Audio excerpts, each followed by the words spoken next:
Good morning, everyone. Thank you so much for joining us this morning on our second masterclass.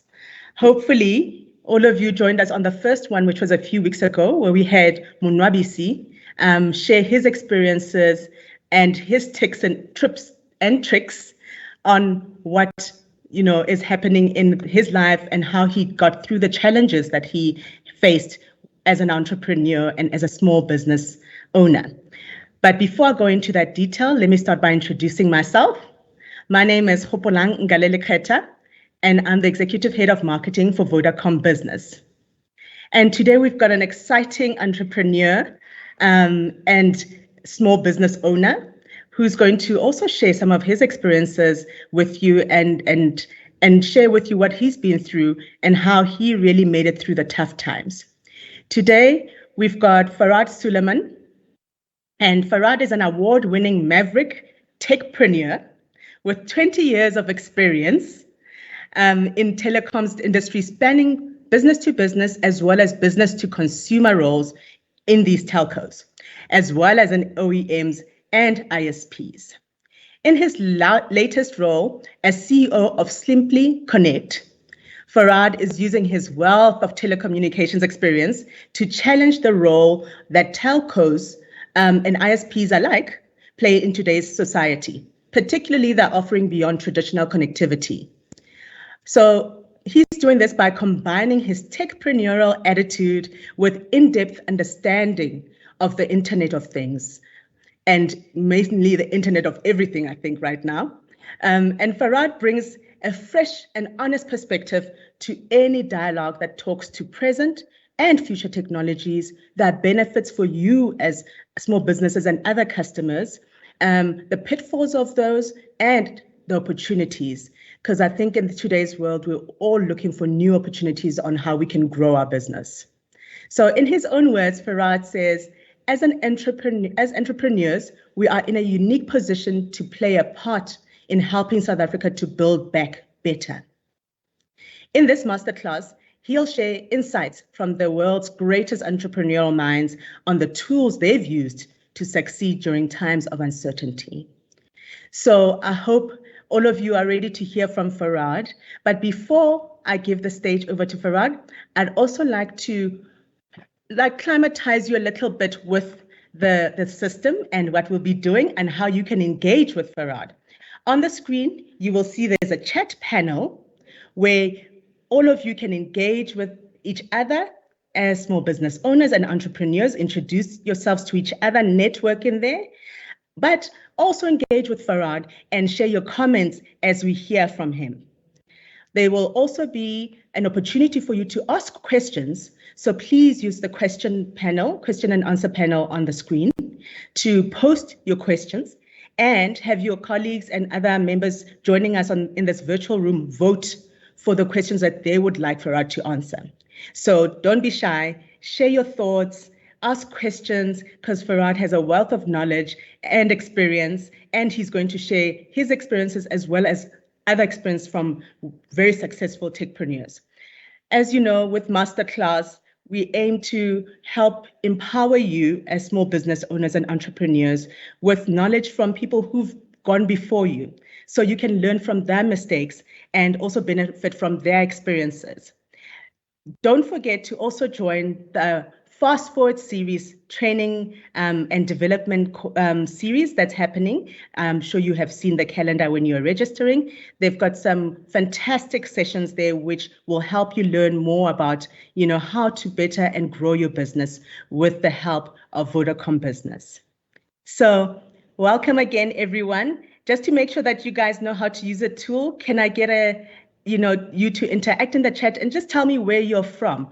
Do we have Cape Town in the house? Do we have Durban in the house? Do we have Johannesburg in the house? Use that chat panel to let me know where you're from so I can see who's joining us in this virtual room today. Okay, let's get into it. Farhad, I'm going to hand it over to you.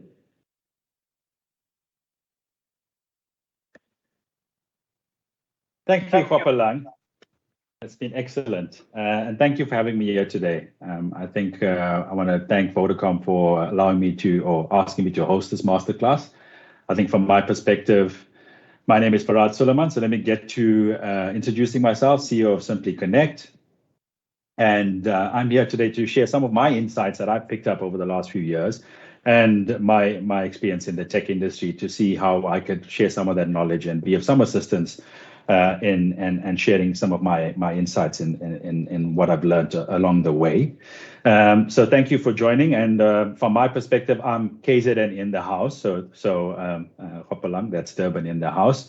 And before I get into, we'll go through a little video to set the scene. But the time we have today doesn't allow us to go into a full, drawn out and to go into all of the different areas of entrepreneurship, especially around, from an academic perspective. I'm more, or from a theoretical perspective, I'm hands-on, and I want to choose just 2 or 3 little things or nuggets of information that I can share with you that really assisted me along my journey, and now I realize that are the biggest things towards my journey in this space.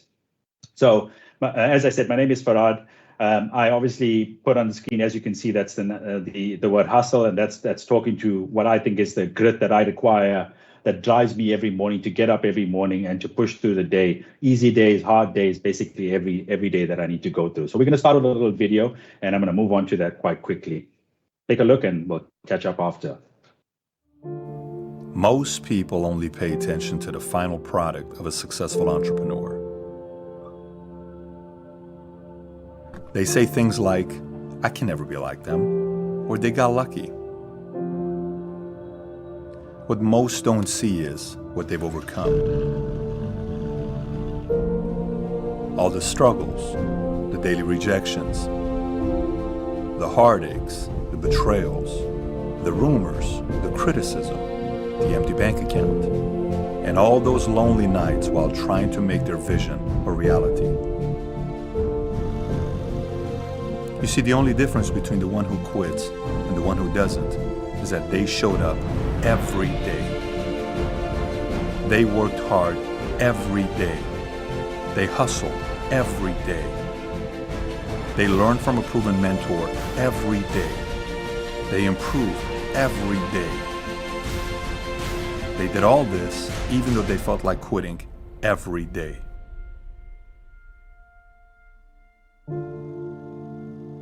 And eventually, they became who they are today.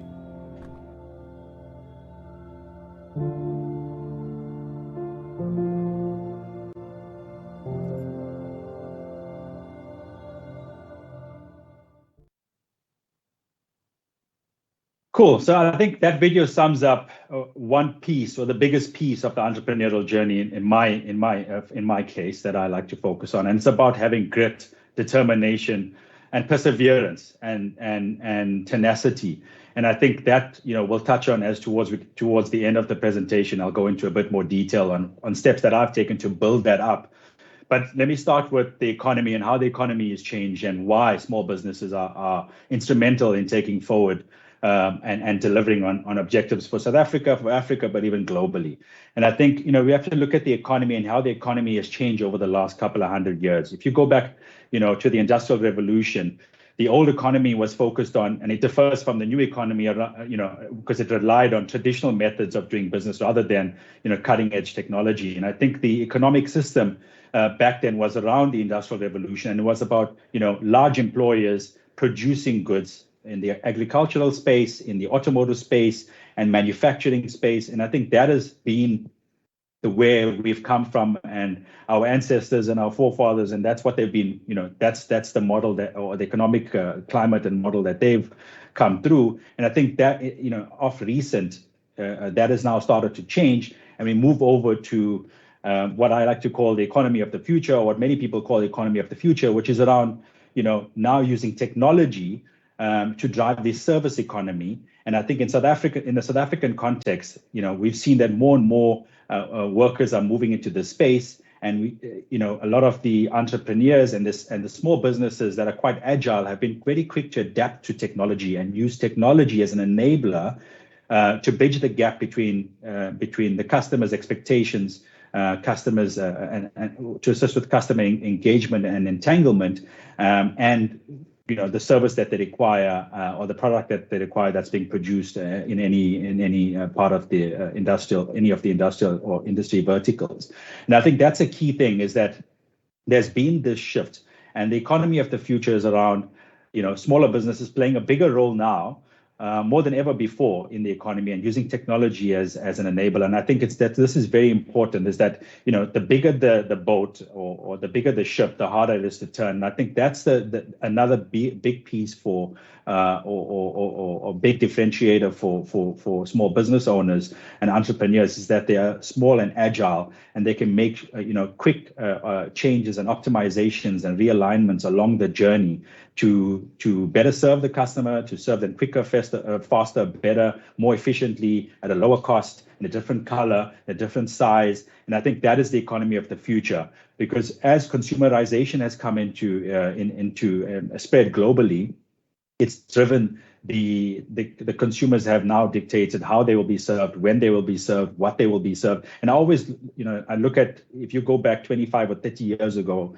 and you look at, the way we had to consume content in South Africa, we had TV 1, 2, 3, and you had Bop TV, some of us, and maybe I'm giving away my age here, but that was the reality of the situation. And then you had, Mnet started with one channel and a big bulky decoder, and then that started spreading, and multi-choice, and they started growing, and they brought in more content and more channels and better decoders and faster, and they brought in a whole lot of stuff, and then they brought in additional services like Catch Up, and box office to serve you the latest movies. And now to watch the latest movies, you don't even have to leave your home. But with Catch Up, if you look at what happened with their advertising model, before the content was streamed and you had to consume it in the way that they delivered it, meaning that you would take the concept, you would log on at any given time or switch your TV on, and whatever was playing was playing. That was it. You had no other option.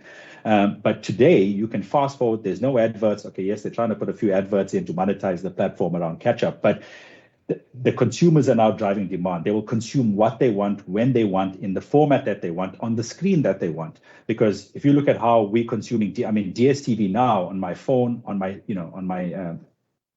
TV or screen at the office, or my screen in my bedroom, I don't have, I consume what I need to when I want to. I watch the latest episodes, and I don't have to go through this entire linear broadcast trajectory. The other thing that is also affected, and this is how these changes happen, is, can you imagine the guy that was previously installing 3 different points in a 3-bedroom house, or 4 different points in a 3-bedroom house for the different TVs and running all the cables? Now you don't need all of that. You don't even need a satellite dish to watch DSTV. You can buy a smart TV, you have internet, or you have connectivity, fiber, microwave, LTE, even any broadband connectivity, and that's all you need, and you can start consuming it. And now you've also gone past that. You've got a whole host of different streaming options. You've got Netflix, you've got Amazon Prime, and then you've also got free options like YouTube and their premium options. So there's a lot that's happened, and that just shows you how that adaptation has worked. Now, if I move on to the next slide, it's talking about not just building something to build something, and don't just build another app because someone says you need an app. In my opinion, it's about tackling hard problems that the world is facing. If you can marry that with building and digitizing the processes in your business, that will allow you to ensure that you're sustainable in the long term, and keeping in touch with what the consumer is requesting, or what the consumer expectation is in terms of their needs. And we've seen it in multiple different industries where, large industry leaders, corporates over the years that did not evolve with consumer demand or consumer expectations, and they have fallen by the wayside. We've seen it in the tech space. If you had to go back, 10, 15 years ago, you had Nokia, then you had BlackBerry. If you look at Steve Jobs and Apple, his view, and just tell you a story about Steve. Everyone knows Steve from Apple, but and he started Apple with one of his best friends, Steve Wozniak, in the garage, and we know the stories, and they came up with the first PC, the Macintosh. But within 9 years of starting the company, he was fired from Apple. As an SME or a business owner, as an entrepreneur, that takes a huge toll on you. And I mean, for the next, I think, 6 months to a year, he took time off to just try and reflect. I mean, this baby that you created that grew up to being 9 years old, you put blood, sweat, and tears into it, and now you're no longer there. And one of the fallouts that he had with the board at the time was around marketing, the Macintosh PC. He wanted to sell it for $1,999. And the board and the CEO at the time, because he was not CEO in the first period of Apple, he was focused more on product, was wanting to sell it at $2,500 because his marketing plan was 50% of his retail cost of the product. He wanted to sell it for $2,000, and he had a marketing plan based on his projections that was gonna cost $1,000 per PC. Now that's 50% going into marketing, but he was a marketing genius, a creative genius. Nevertheless, he went out and he took quite a long time to bounce back, but he bounced back, and he bounced back hard. He created a number of other companies. One of the other companies that he created is called Pixar. And I mean, if you look at all the animation and animated movies that your kids watch today, there's a very strong chance that it's created by Pixar Studios. But he started that, and he went through that process, invested his own money, went through the entire process, and he created another huge organization and changed not only tech, but even the animation or the animated industry or animated content that we consume today. So I think that is the key thing, is that when you focus on what you're doing in your business and you get too stuck into it, you look at little iterations, and sometimes we need to look at hard problems that the world is facing, and not get into the mindset of saying, I'll just do what I did yesterday, and maybe next week I'll try and do it a little bit better or a little bit faster. But we actually have to start looking at where the industry is going, where the consumers are going, what can we do to make our consumers' lives easier and serve them faster, better, quicker. And I think those are the key takeouts for me in terms of being sustainable in the long run. Talking about a day in the life of an entrepreneur, there's been many articles on this, and I'm by no way, saying that I'm the authority on it, but I've been through this journey now, and based on my 20+ years experience in the corporate industry, where I thought I knew everything, and I was quite successful there, I realized that being an entrepreneur and serving, I've worked with many C-level executives in some of the biggest corporates in South Africa, and many of the most successful entrepreneurs in our country. And that was the reason that I wanted to go on this journey, is to walk this journey and walk this path. And maybe today, now that I think about it, maybe it wasn't the best decision that I made. But I can tell you today, where I am now, it was something that I think I've learned more during this journey than my entire corporate history. And I think one of the big things around being an entrepreneur and a day in the life of an entrepreneur is that you have good days and bad days, and that's the par for the course. That's going to happen. Not every day is going to be good, and I think the big thing here is about understanding that when you have the bad days, that the good days will come, and when you have the good days, that remembering that the bad days will come, and that you need to pick yourself up and dust yourself off and push through those days. And I think that's the key message of today, is around resilience and going through these peaks and going through the valleys and understanding that it's normal. It's not you're doing something wrong, because when you go through the valleys and when you go through those bad days, you start contemplating that maybe you're doing it wrong. Maybe it's not working out. You start questioning yourself. And I think that's the key thing, is that, if you look at most of the successful entrepreneurs globally, in fact, and you can list from Bezos to Musk to Branson and many more of these guys, they've been through this journey. There's no such thing as an overnight success. And I think that's the other key thing. We must get rid of this myth of an overnight success. If you look at entrepreneurs, if you look at big sports stars, even if you look at most actors and musicians and creative people, when we notice them or when they become super successful, there is a long period or ramp up period before that. And if you look at, the type of sports stars, for instance, or athletes, high performance athletes in the Olympics. I mean, the day we see them win a gold medal at the Olympics is not that they didn't start swimming the day before. Like Tatiana didn't start swimming the day before, and she's done us proud, right? but she's built up to this point in her career and must have swam, I don't know, thousands of kilometers in the pool, late nights, early mornings. And I think that's it. Good days, bad days, days with the flu, days when, there's issues outside that are micro issues with the country, with family, and you have to push through that. And I think that's the key thing, is that there's no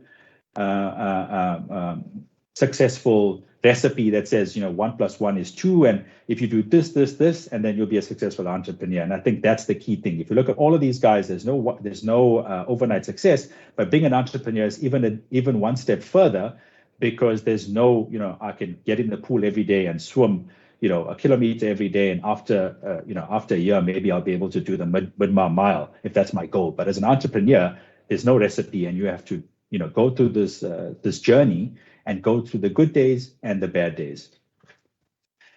What has helped me go through the bad days? And I think what has helped me build resilience? And I think this is the key thing for me. It's the best time of the day for me. And I realize that I've picked it up along the way from some of the best leaders and entrepreneurs in the world. They wake up early and they have a morning routine. And I think for me, this was the key thing that sets me apart, that I think sets me apart. It gives me the edge, is that every morning I get up, pray, and I do some sort of morning routine that involves an exercise, and it's my time to sit and reflect on what is going to happen, what happened yesterday in terms of my business, what challenges I'm facing, what's going to happen today, what meetings do I have today, how can I get the maximum out of my work hours today, how can I get the maximum out of the meetings that I've had today, and that's a key thing for me, is that otherwise I just go from day to day, go to meeting, and we've seen it, go from video conference to video conference, or meeting to meeting virtually.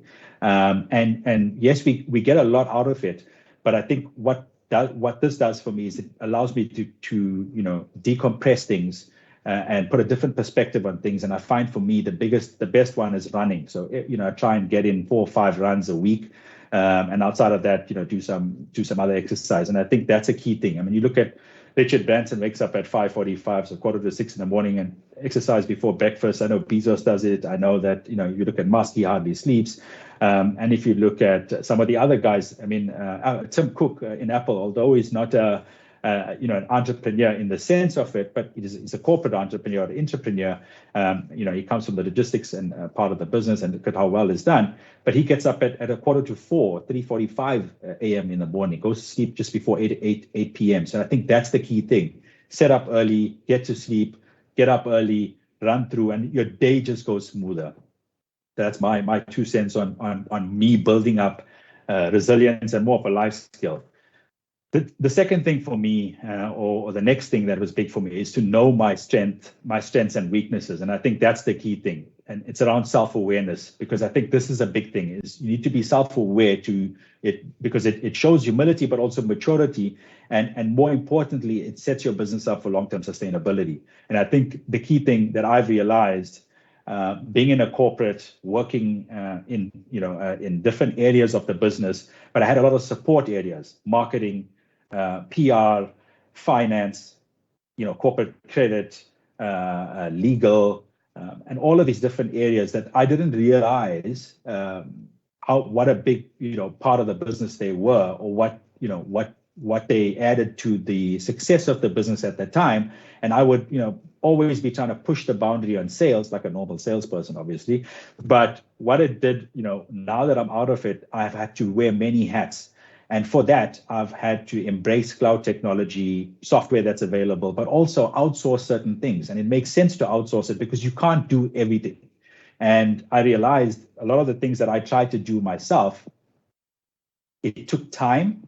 Number one, time that I could have used to better to focus on my product and my customer and my business model and executing my strategy. So that was the one thing. It took time.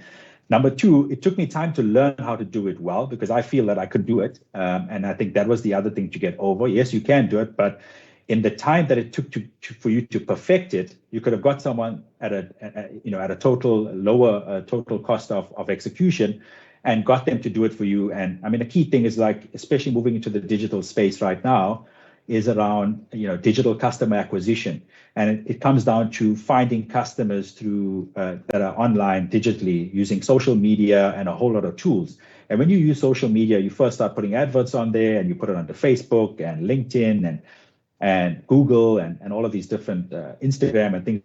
What really happens thereafter is you realize that you need to get to those customers quicker at a cheaper cost, and you need to work on the creatives. You need to start, really honing in, because you can bring in a whole lot of leads, but it doesn't make any sense if the leads that you're bringing in are not credit-worthy customers. And I think so it's been a real learning journey for me, because it now means that we have to move from just having a digital online presence to an e-commerce store, to having a social media marketing strategy, to now going even more in depth and working out the actual audience targeting, where you actually select the type of people that need to see your adverts. Because when you start doing a lot of these digital marketing, you pay the cost per click or cost per lead or cost per acquisition are the metrics that you use. And so now we've started embracing that in our business and looking at ways that we can get the right people in, someone that just focuses on audience selection and audience targeting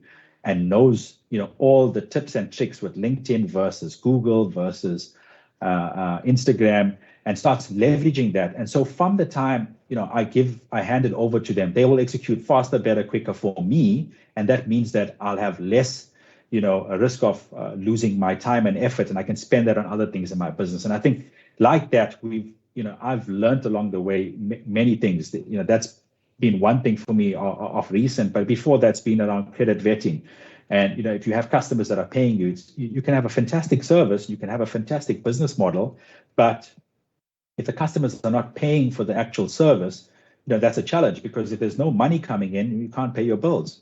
And so I've also been down that journey and have had to really, what I thought I would be able to do in that space and what really needed to be done was totally different, and it was actual opposites. And I had to work on it and realize that whilst I had good tech experience and go-to-market and commercialization experience, I had to get in someone that could bring in the right knowledge in that space and work that piece out. Otherwise, I would be in a cash flow situation. And so I think, as founders, as entrepreneurs, as small business owners, we're really good at what has brought us to this point. But to get further down and reach and to scale and to grow 10x and to become more sustainable in the long term, I think we need to partner, we need to find the right resources, skills, model, whatever it is, and find those people, get them to do it, preferably support another small business so that also makes them more sustainable, and it's a machine that will carry on feeding. And if we all do this and the corporates get involved and start more supporting small business together, we'll then get the economy going, and hopefully that will add to it.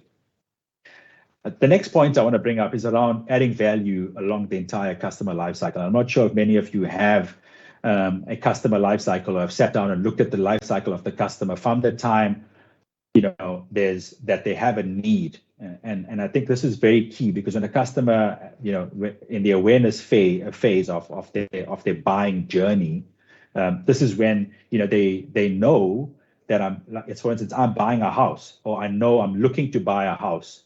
That's not the time when I'm thinking about a bond, or I'm thinking about home loans or insurance or even a moving company.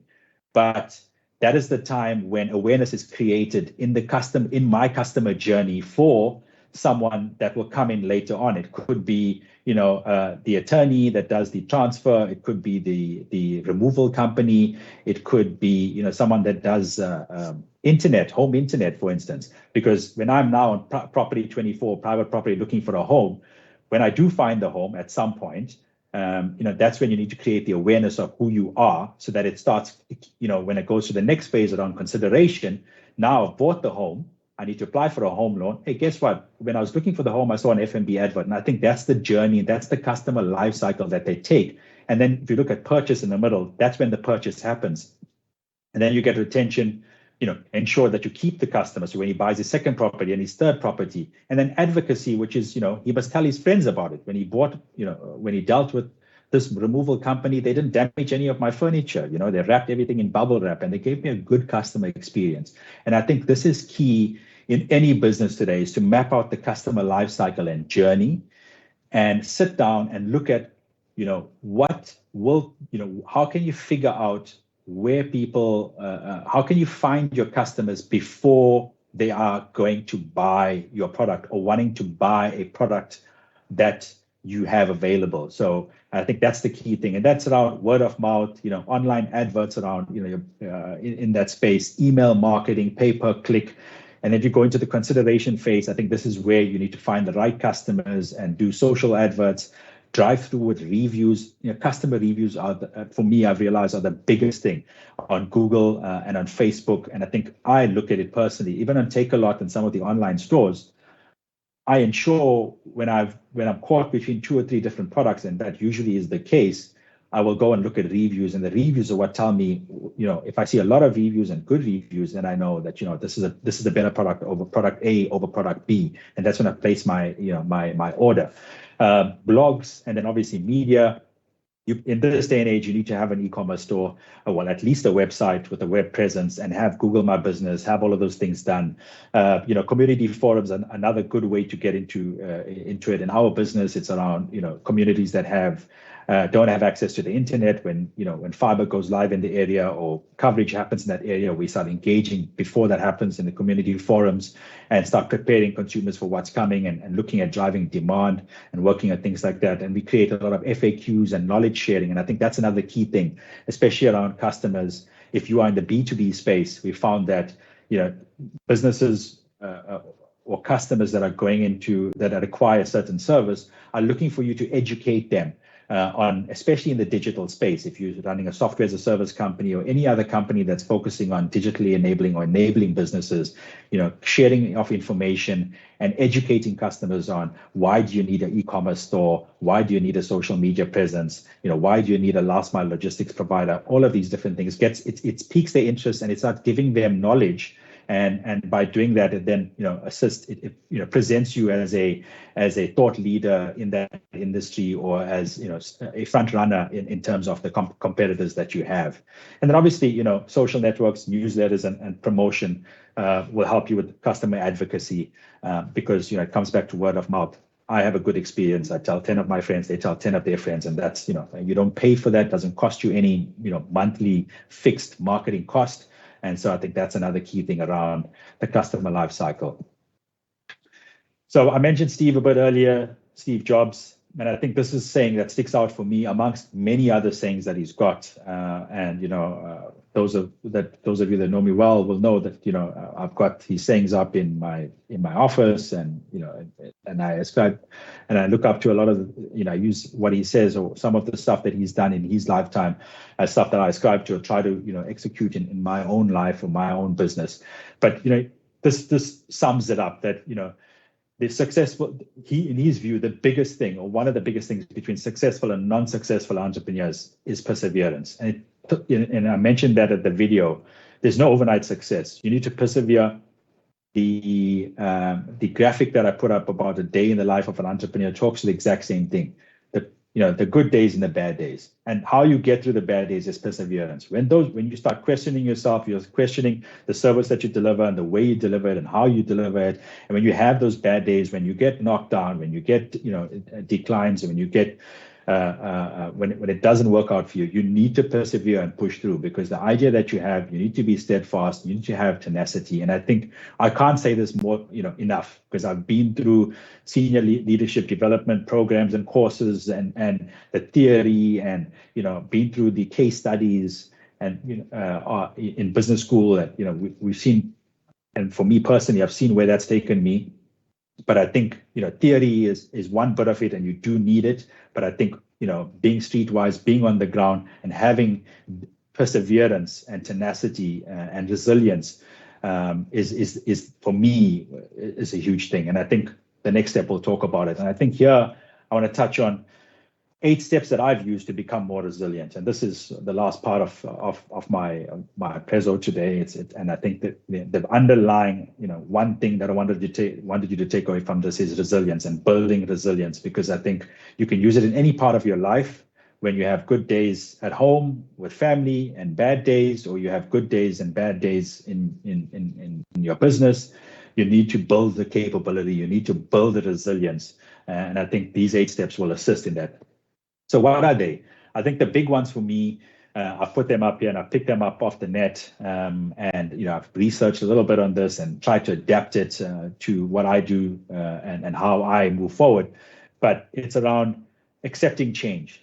And this is not, the first one is accepting change. It's not easy. Accepting change is not an easy thing. If you look at what's happened during the pandemic, we've had to change. I'm speaking to you today. I'm normally, and this is the first time I'm presenting to any big audience virtually. I've normally done this, on stages and at conferences in my corporate life. So I've had to change. And I think there's been many changes. We've all had to adapt and change. And I think as entrepreneurs, that is a superpower. The superpower is agility, adaptability, flexibility. Those are the superpowers. But in order to switch on the superpower, you have to accept change and you have to enable it and you have to be comfortable with change. And that means being comfortable in an environment with ambiguity and being comfortable with, without any, in an environment where or an economy where things are rapidly evolving. We've been through a period of COVID, the pandemic, and to add for extra measure, we've been through a period in July of unrest. I've had to go through it personally in KZN because most of our operations from a sales and marketing perspective are in KZN. I've had to deal with staff that have gone through this and have had their lives disrupted and basically disrupted a whole month of whatever we've been doing, from installations to sales to customer support. It's been a nightmare. But I think adaptability, flexibility got me through it. And I think one of the key things was being, susceptible to change or being comfortable with change. The next thing is being a continuous learner. Anyone that you speak to today, in any successful entrepreneur or leader in a corporate, they are constantly learning.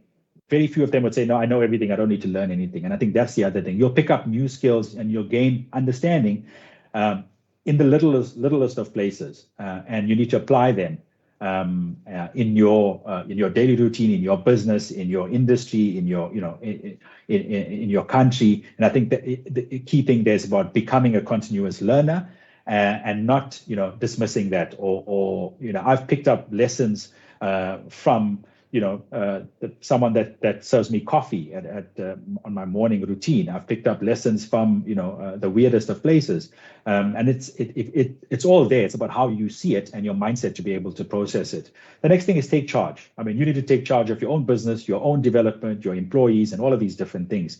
And I think that's another key thing, is that you need to take charge, and no one's going to do it for you. We're entrepreneurs. We're here, but take charge of it, drive it, and get it done.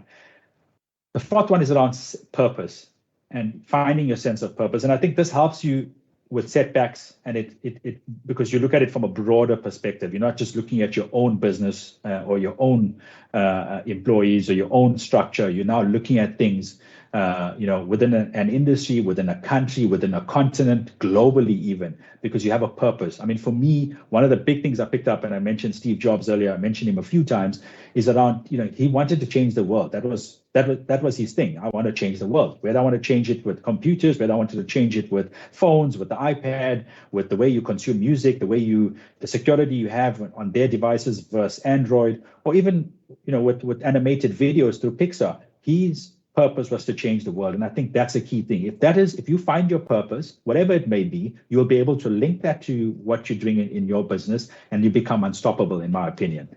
The next is around your skills shift. And I think it talks to also being a continuous learner, but reframe how you see talents, skills, interests, yours and your employees. And when you do this, it'll allow you to then marry the right people to the right roles. Or as your business starts growing, look at getting the right people on the right seats, on the right bus, going in the right direction. And I think that's easier said than done. The next one is on reflections. And when you take time to reflect, as I mentioned earlier, I reflect during my morning workout, my morning routines. That then allows me to not only reflect on what I've learned, but it also allows me different perspectives, and it adds to my self-awareness. And I think that's the other thing, being self-aware. But reflection will allow you to become more self-aware. And this helps you with not only your own, or helps me with my own character, but how I interact with other people, how I interact with suppliers, customers, employees, team members, colleagues, and that type of thing. Cultivate relationships. I mean, this is a no-brainer. You need to develop and nurture, a whole range of professional and personal relationships, and we have all the tools. I mean, people are on Facebook, and that's one of our biggest marketing channels, and it's fantastic. But I think instead of being on Facebook to be passing messages along and using it to see what's happening in other people's lives, for me, I prefer to be on LinkedIn, and that's 90% of my time, because I'm looking to develop a professional network, looking to network, looking to get more information, looking to get insights, and I think that allows me to cultivate relationships. So I think embrace social media and embrace face-to-face relationships, but ultimately use it to give you different perspective, to give you different insights, to assist you in building strategic relationships that you could leverage to move into an adjacent industry, to move into a different market, to move into a different product set, and a whole host of things. And I think the last one on this is paying attention to your self-identity. I think for me, it's about forming your own identity within your business, but also separating your role within your business from your identity. And I think those are two separate things, because you can then start paying attention to that, and you can start developing your self-identity, your own role. And in some cases, it could change within the business once you go around or go on this journey. And finally, I move on to my last slide. I think it's around execution. The one thing that keeps businesses ahead of the competition is execution, is excellence in execution. I think that's it. The key is, you can look at all the theory in the world, you can read all the business books in the world, you can speak to the brightest entrepreneurs, you can find, you can speak to Elon Musk, you can speak to all of them. But it comes down to taking whatever you've learned in conjunction with what you know about your customer, your business, your product, your suppliers, and executing. And even if it's just incremental, but it's about ensuring that every day you come in and you execute. It's very easy to put stuff up on slides like this, and it looks nice on slides, and this looks clean, and in boardrooms things look fantastic. But when it hits the ground, where the rubber hits the road, I think that is the key thing. And for me, it comes down to execution and trying to get excellence in execution, not perfection, but excellence in execution. So execute, even if it's incrementally every day. Move forward one foot in front of the other towards your goal, and keep moving forward. I think the entire thing around trying to perfect something is good. It's good to have that ambition, but I think for me, just try and execute, even if it's incrementally, and executing incrementally, daily, weekly, monthly will lead to greatness. But I think the one thing that I've picked up in my business is trying to perfect a product or a journey or a service to another level, when in actual fact I just had to sometimes just get in and just do something to offer the product, even if it's half baked, and then start reimagining, realigning, re-engineering the way we serve it to customers, the look, the feel, the name. But you pick up a lot of learnings by just starting, and I think that comes down to execution, because I can tell you all of these things today, and it doesn't go for anything until you can take some of it, use it. And I think for me, the big overarching theme outside of resilience is excellence in execution. And that's it for me. I think we're gonna go into questions and answers now, but I wanted to thank you for watching, and hopefully we can engage a bit further in the comment section. Reach out to me on LinkedIn, or we can have a bit of a Q&A now. Over to you, Hopolang.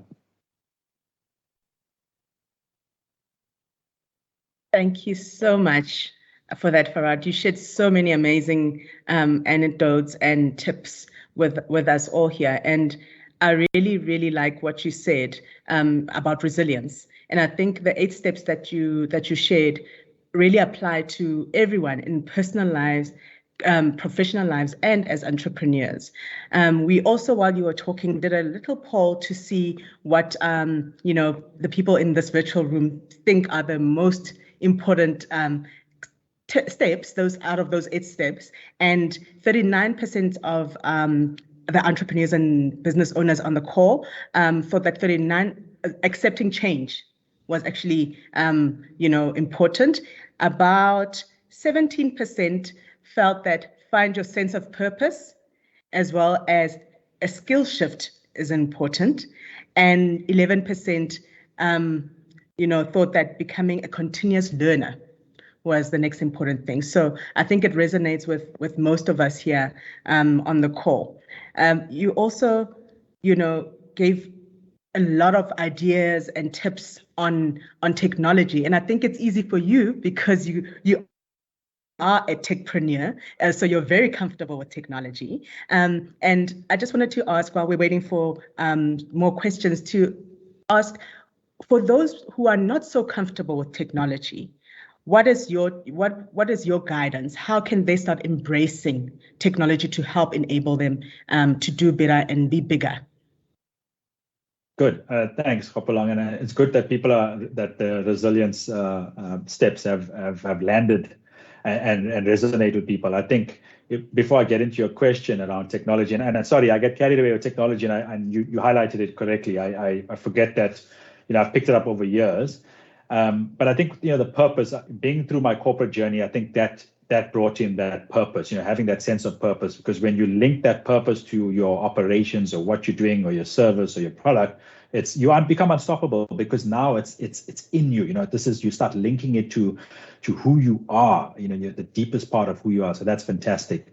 And adapting to change. I mean, the hardest thing, or the one thing the one saying that I hate and I banned in my business is around, but that's the way we always done it, Yeah, well, that's the way you always did it. Will become obsolete. I mean, let's look and speak to the dinosaurs, And then with regards to technology, I think, the key things are having a digital footprint to reach a digital customer. You might, and it could happen for anyone. If you're a plumber and you're in the services industry, that's fantastic. You can't I'm not expecting you to, teach to reach your customers by sitting behind your PC like this and trying to get the leak sorted out in their home. What I'm trying to say is reach more customers by having an e-commerce site, or a web page. Then, allowing customers to book. Imagine that. Imagine having a plumber that arrives at your home on time, where you can say, listen, I'm going to take, because I'll schedule my day on all my calls like this around, the keeping 2 hours empty and selecting from there. And that will also allow the plumber, when he grows to 5 or 10 or 15 different buckies running around Johannesburg to go and calling on different people, he can start scheduling their days, so they're not running from different areas. So imagine going from Joburg South to Joburg, North, and how much of time was lost, and how much of fuel that costs. So you can start doing that, and you can start doing job card dispatching. So you can dispatch your guys, and if there's any emergencies that come up, they can have a little phone that has, the instructions, and then they can also, from there, you could have a mobile pause, and they can say, okay, I came to Hopalong's house. She needs a new tap, a new washer, XYZ, and it's 2 hours labor at 500 an hour, and they could immediately, whilst they're sitting with you, give you email you your invoice or your quotation. You accept it. You can pay on there, and the technology is available today. You can pay on there on your own screen by putting your credit card details in, paying him. He gets the service done. He's gone. You then review him. He's got a Google My Business profile. You review him on Google My Business. You give him a 5-star rating. He came there on time. He was effective. Your tap is still not leaking after that, so it's fine. And guess what? Farhad, 2 weeks down the line, knows Hopalong. He's on Google. He's looking for a plumber. Guess what? He's going to reach and he's going to say, please come through and help me. And then he's going to use it. So I think there's a lot of these things that we can do to further our businesses, depending on whatever industry we're in. I agree completely. And I think what you mentioned now speaks to what you also said earlier, that you can't be everything to everyone. You need to be able to focus on what you're good in and allow yourself to bring in partners like Vodacom Business who can help enable you and support you in the things that you're not good in. Because as entrepreneurs, I know it's rough and it's tough, and you mentioned it, that there's a lot going on: marketing, finances, doing the actual work. So getting the right partners in your team will help actually enable you go further without the extra added stress. So we have a question from Naval. Naval asked, how would you advise businesses to scale in these current times? So I think the first thing you need to do is look at your current business model. If it's physical, meaning you've got stores, you're serving physical customers, how do you get more customers? how do you scale? And I think that's the key thing. You need to look at your industry that you're in and how can you scale? Where is the industry going to? A perfect example is, Amazon versus Walmart. We all know Amazon is a digital platform, started 20 some odd years ago, worth over $2 trillion in terms of market cap. But we've seen in Europe over the last 4 or 5 years, many retailers that have become redundant. And we've seen it in South Africa. Look at Starterfoods, look at Edcon. And in the US, when Amazon started growing, Walmart could have said, well, it's going to happen. What can we do? But instead, what they did was they thought, okay, what do we have that Amazon doesn't have? And they had a retail footprint. So they said, let us go and build digital capabilities. Let us go and give customers the opportunity to buy products digitally from us. They launched an e-commerce store. They made it easy for you to buy their products, and then they leveraged their current physical footprint. So that what you call that, leveraging your physical footprint with your digital footprint, and you get to the word which I don't really like, but phygital, where you have a merger of the two. And so what they then did was they allowed customers, they realized the way to beat Amazon is click and collect. Amazon only had warehouses. You can't collect anything from a warehouse. And we've seen it locally in South Africa with Takealot. Now they've got pickup points. And why do they have that? Because customers want things now. I don't want, if you offered me, like when Uber first came to South Africa, if it took 5 minutes to come and pick you up, or even 10 minutes, you were okay with it. You press on the phone app, 10 minutes is going to be here, it's fine. Now you want, if it's not in 3 minutes, you're asking yourself, hey, what's going on? And that's the changing needs of the consumer. And so what they did was they realized that they looked past Amazon. Amazon was offering delivery within 3 days. Then they moved to delivery next day, and then they give you free delivery with Amazon Prime. You pay the subscription service and that type of thing. And they realized, hang on, we can give you same day. We can allow you to collect. And so they started running, and they used their hub and spoke model, and they started using their stores. And to deliver immediately, they would send it from, if you're living in Sandton, from Sandton City, the macro or the game would deliver it to you down the road, and you get it within 1 hour.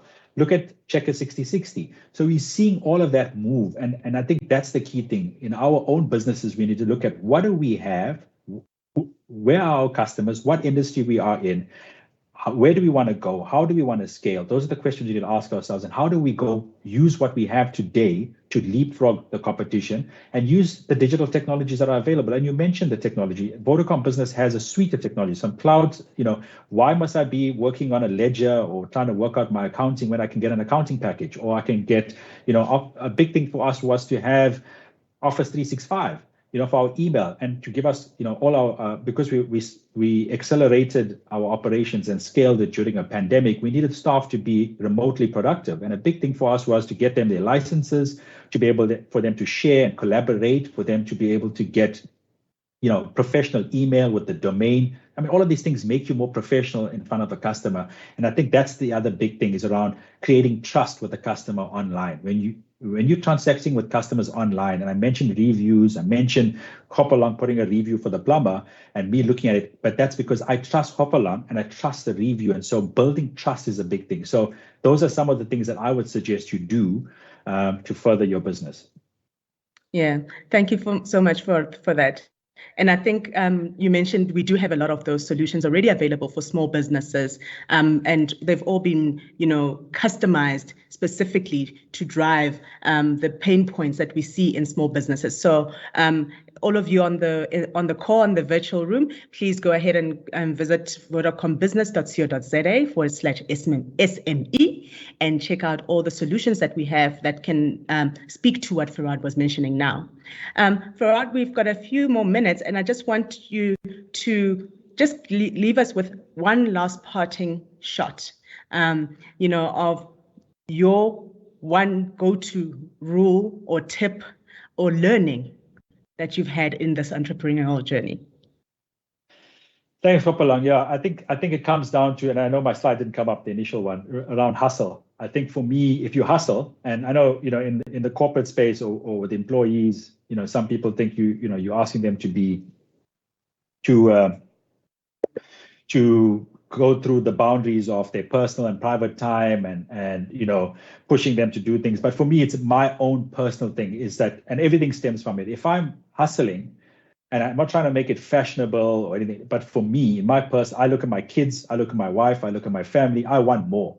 for me, I say, I want to change the world. Why do I want to change it? Because it'll give me and my wife a better life. That's it. I want to leave. And the other reason for it is I want to change the world because I want to leave my mark. I don't want to be, remembered for someone that, only gave a masterclass. There's a lot of stuff we want to do. And I think that's the key thing is if you want to hustle, you'll do whatever it takes. You'll do whatever is needed. And whether that means building resiliency, adapting to change, execution, finding new customers, changing your business, changing your business model, changing your commercial model, whatever you need to do, if you are hustling every day, that allows you to then do what it takes to get things done.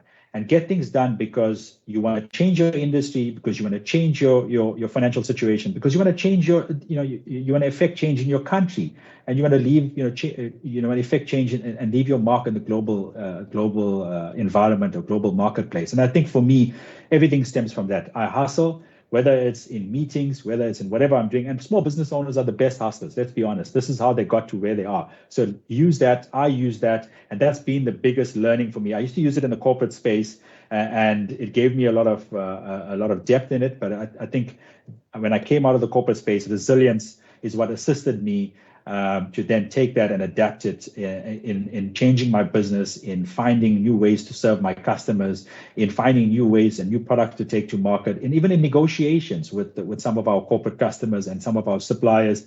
Hustling and perseverance, tenacity, those are the things that have assisted me. Yeah, I echo what you're saying, and that's what I'm taking out of this conversation with you today. Resilience, perseverance, and tenacity. Those three action words, because that's what they are, action words. You need to actually do it and live it for you to succeed in your entrepreneurial journey, or to grow that small business that you are busy hustling for.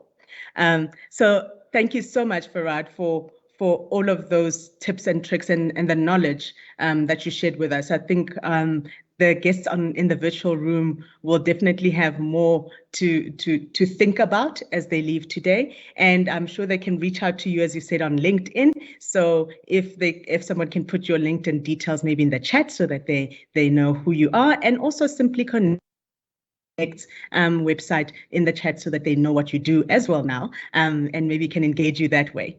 So for next week, though, for the next masterclass, I just want to share with you guys that, as Farhad has said, there's so many things that small businesses go through, and also capital and financial management being one of those main, pain points that you go to. We've got next week a team that will be joining us from Standard Bank, and they will be sharing with you really how to look into your financial wellness, and that hoping to move your business forward. So we'll have the Standard Bank team here that deal specifically with small business owners and small businesses, talking about financial wellness next time on Masterclass, and that will be on the 21st of October. So please register. But Farhad, it seems like our guests haven't got enough of you yet, so we've got more questions. So I'm going to take advantage of the time that we have you and ask you those questions quickly before I let you go. So the question is from Matume, and Matume is asking, how do you deal with setbacks in business? Yeah, so I think it comes back to resilience, right? I deal with it every day. And as an entrepreneur, there's no one else to catch you, no one else to, when you go through those days when you have a setback, you have to dig deeper than deep. And because you only have you. And so you have to deal with it. You have to realize that it will change. So with the bad days, with the setbacks, you will get to the days when you will not have that. So I think the big thing for me when I have a setback is to look at what is in my control. There's certain things that are in my control. If it's around a customer and something that we've not delivered, resolve it immediately. Apologize to the customer. Get it sorted out. Pass them credits. Get the supplier to sort it out. Make sure that the customer is happy. That's the first thing. And then once you move past that, you create a setback with a customer, and you create the customer from being someone that wasn't happy with your service to becoming an advocate for your business because of how you respond. So I think how you respond to the setback and dig deep and that resilience that we spoke about, that's what will take you through it. Because let me be frank, no one can tell you as an entrepreneur that there's no setbacks. It's there. You have to be comfortable with it, you have to adapt to it, and you have to be able to work with it. Agreed there. And I see you, Mandlakazi, asking for that Vodacom business link. We will put it definitely in the chat box now, so you can access all the solutions that we have available for small businesses, not just technology solutions, but as well as financial service solutions for you. So check that out on vodacombusiness.co.za/SME. So Farhad, we've come to the end of our masterclass, and I'm so appreciative for your time and your openness in sharing your experience and admitting when things were tough and when things were good, because I think that's something that we've all experienced now in this pandemic, that things can get really, really bad. So all the information that you shared with us today is food for thought for all of our colleagues on the call going through the hard times, just to help them understand what else is available for them to help make those smart connections as they grow their business. So thank you again for your time. And of all of you on the call, we hope to see you at the next masterclass on the 21st of October. And of course, at all our Fast Forward series workshops, where you can learn about most of the things that Farhad also mentioned, the Facebook Marketplace, Google, My Business, all of those really important business tools to help you grow your business. Thank you very much for joining us. Until next time, bye.